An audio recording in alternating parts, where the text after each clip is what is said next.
사랑하는 성도 여러분, 반갑습니다. 10월 1일 금요일 말씀 묵상을 시작하도록 하겠습니다. 오늘 함께 보실 말씀은 말라기서 3장 17절에서 4장 3절까지의 말씀을 함께 읽도록 하겠습니다. 만군의 여호와가 이르노라. 나는 내가 정한 날에 그들을 나의 특별한 소유로 삼을 것이요 또 사람이 자기를 섬기는 아들을 아낀 같이 내가 그들을 아끼리니 그때 너희가 돌아와서 악인과 의인을 분별하고 하나님을 섬기는 자와 섬기지 아니하는 자를 분별하리라. 만군의 여호와가 이르노라. 보라, 용광로 불같은 날이 이르리니 교만한 자와 악을 행하는 자는 다 지푸라기 같을 것이라. 그 이르는 날에 그들을 살라 그 뿌리와 가지를 남기지 아니할 것이로되 내 이름을 경외하는 너희에게는 공의로운 해가 떠올라서 치료하는 광선을 비추리니 너희가 나가서 외양간에서 나온 송아지 같이 뛰리라. 또 너희가 악인을 밟을 것이니 그들이 내가 정한 날에 너희 발바닥 밑에 재와 같으리라. 만군의 여호와의 발이니라. 아멘. 오늘 주어주신 이 본문 말씀에 의지해서 공의로운 해가 떠오르면 이라는 제목을 가지고 말씀 묵상을 진행하도록 하겠습니다. 어느덧 이제 말라기서의 마지막 부분에 와 닿았는데요. 이제 다음 시간까지 하면 이 말라기서가 정리가 될 것 같습니다.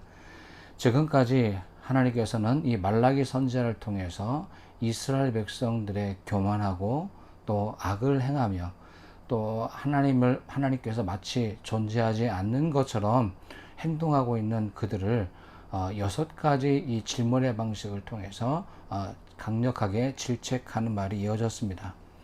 지금까지 본 말씀 가운데에는 신실한 사람이 한 명도 없는 것처럼 보여졌습니다. 그러나 어제 함께 읽으셨던 3장 16절에 와서는 이제 이런 와중에 서로 격려하고 또 하나님의 약속을 기다리고 있는 신실한 사람이 이들 사이에 이렇게 많은 악을 행하는 사람들 사이에 있었다라고 하는 것을 보여주었습니다.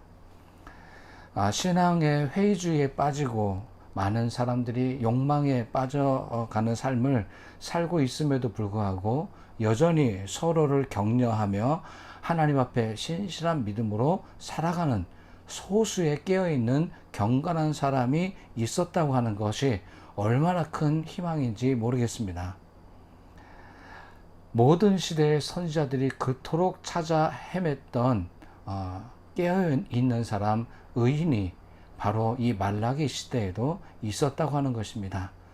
다만 대다수의 눈에 보이는 것들이 악을 행하는 것, 그리고 하나님을 경히 여기는 것, 개인의 욕망만을 쫓아 가는 모습들이 대다수가 보였지만 그럼에도 불구하고 그 가운데는 신실한 사람이 심겨져 있었다고 하는 것이 오늘 이 말라기서 가장 맨 마지막 부분에 오늘 보여주고 있는 사실입니다.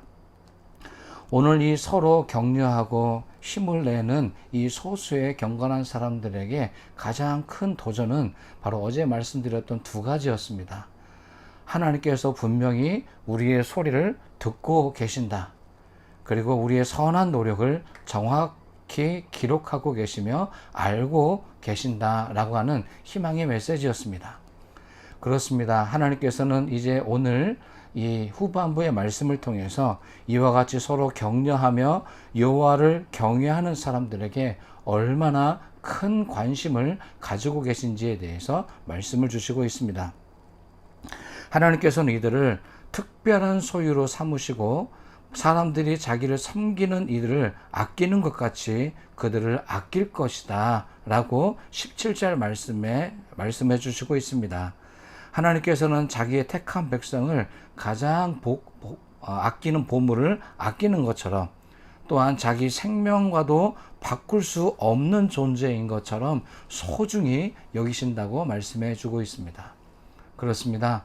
하나님께서는 오늘 하나님 앞에 신실하게 살아가려는 여러분들을 향해 이와 같이 아낌없이 사랑해 주시며 그 무엇과도 바꿀 수 없는 특별한 존재로 저와 여러분을 사랑해 주시는 줄로 믿습니다.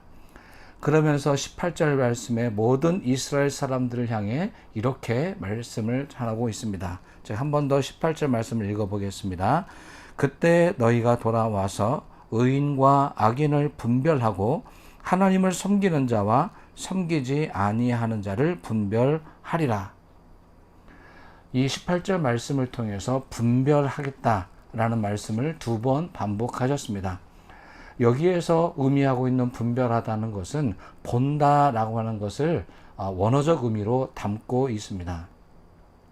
그래서 하나님께서는 언젠가 이 공의로운 해가 떠오르는 것처럼 하나님께서 다시 임하시게 될 때 의인과 악인의 삶이 어떠한 삶이었는지를 보고 알게 된다는 뜻입니다.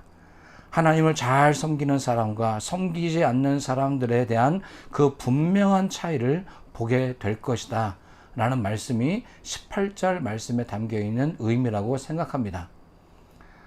지금은 분별이 되지 않습니다. 어떤 사람이 의인인지 어떤 사람이 악을 행하는 사람인지, 또 성공한 사람들이 다 좋은 사람이 아니라 오히려 어제 말씀을 보셨던 것처럼 교만하고 악을 행하는 사람이 오히려 잘 되는 그런 세상에 우리가 살고 있다는 것입니다.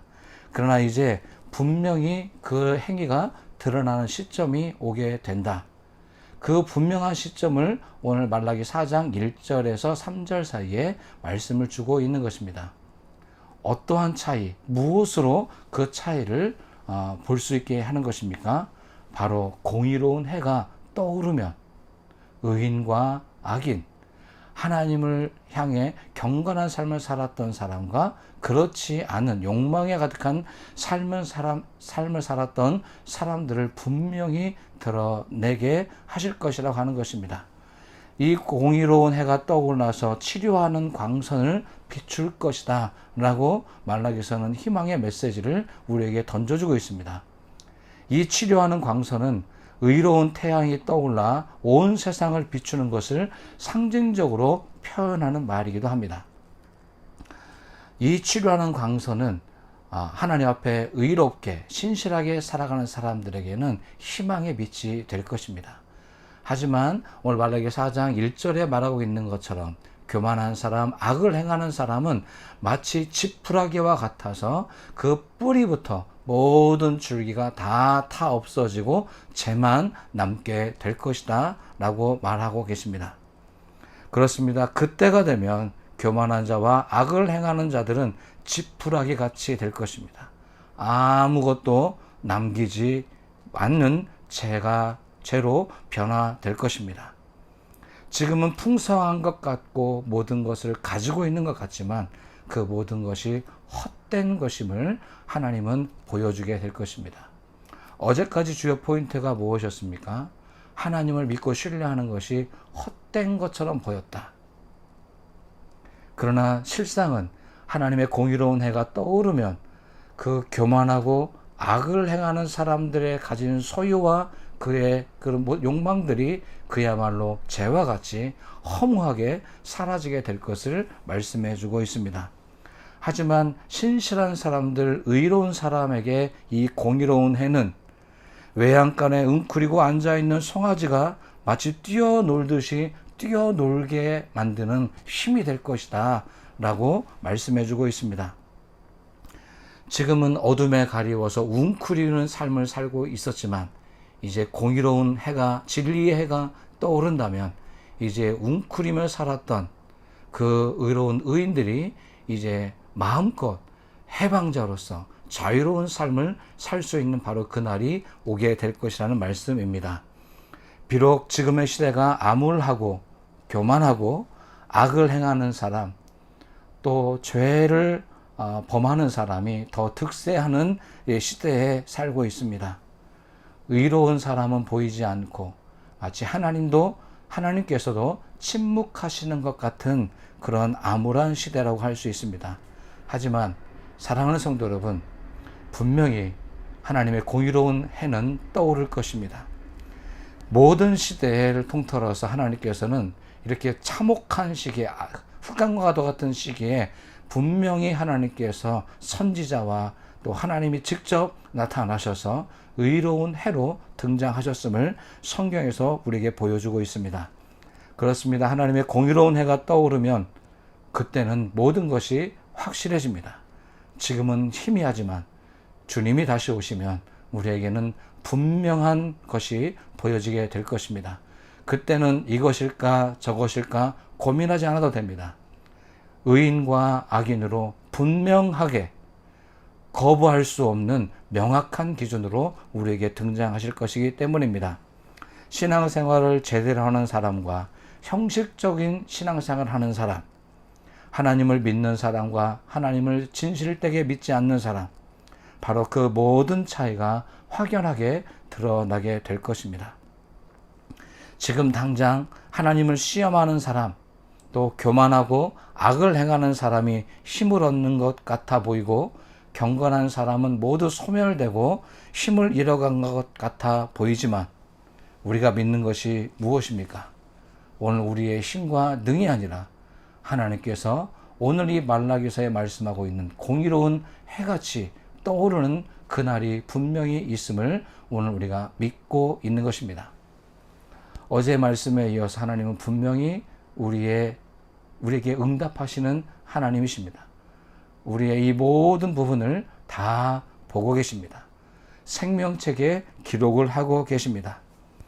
오늘 말라기 선지자는 마지막으로 우리에게 확신 있는 메시지로 전해주고 있는 것이 무엇이겠습니까? 공의로운 해는 반드시 떠오른다. 그 떠오르는 해가 누구에게는 은혜로운 빛으로 다가오겠지만 또 어떤 사람에게는 소멸하는 빛으로 임하게 될 것이라고 오늘 예언하고 있는 것입니다. 하나님께서 우리에게 오신다, 우리에게 의로운 해로 떠오른다 라고 하는 것이 오늘 저와 여러분에게 복음의 메시지이기를 소망합니다. 오늘 우리가 신실하게 거룩함을 유지하고 살아가야 될 이유와 목적이 바로 여기에 있습니다. 그때가 되면 분명히 드러나게 될 것이기 때문입니다. 지금은 힘겹고 아무도 알아주는 것 같지 않지만 사랑하는 성도 여러분, 우리는 믿음의 그루터기가 되어서 오늘 우리의 신실함을 지켜낼 수 있는 이 시대의 의인으로서 살아갈 수 있게 되기를 바랍니다. 우리 함께 의로운 사람들이 손에 손을 잡고 서로 격려하며 소망 가운데 기다리는 오늘 복된 하루가 될 수 있게 되기를 소망합니다. 기도하겠습니다. 참 좋으신 하나님 감사합니다. 참 암담하고 캄캄합니다. 진리가 보이지 않습니다. 주여 주여 부르짖는 사람은 많지만 정말 진리의 뜻이 진리의 길이 어디에 있는지 그 길을 명확히 찾기가 쉽지 않습니다. 하지만 오늘 말라기에서 지금까지 보았던 말라기에서의 참 불행한 일들만 많이 보았는데 오늘에서야 비로소 희망을 보게 되었습니다. 서로 믿음을 지키며 격려하며 기다리는 신실한 사람이 우리 가운데 있음을 보게 됩니다. 엘리야 시대에 모든 사람이 다 바알에게 무릎 꿇은 것이 아니라 숨겨진 신실한 사람이 있었던 것처럼 오늘 우리의 시대에도 신실한 의인이 어딘가에는 있을 줄로 믿고 감사를 드립니다. 이제 오늘 우리도 이제 그 누군가의 숨겨진 의인이 될 수 있도록 조금 더 진지하게 또 조금 더 말씀을 삶으로 실천해낼 수 있는 의로운 삶을 살아갈 수 있도록 도와주시옵소서. 하나님께서는 이 신실한 사람들의 외침을 들으시고 보고 계시며 또 알고 계신다는 이 사실을 확실히 믿음으로 고백하며 오늘 함께 어렵지만 힘겨운 삶이지만 신실함을 포기하지 않는 우리 모두가 되게 해 주시옵소서. 이 땅에 다시 오실 예수님의 이름으로 감사하며 기도를 드립니다. 아멘.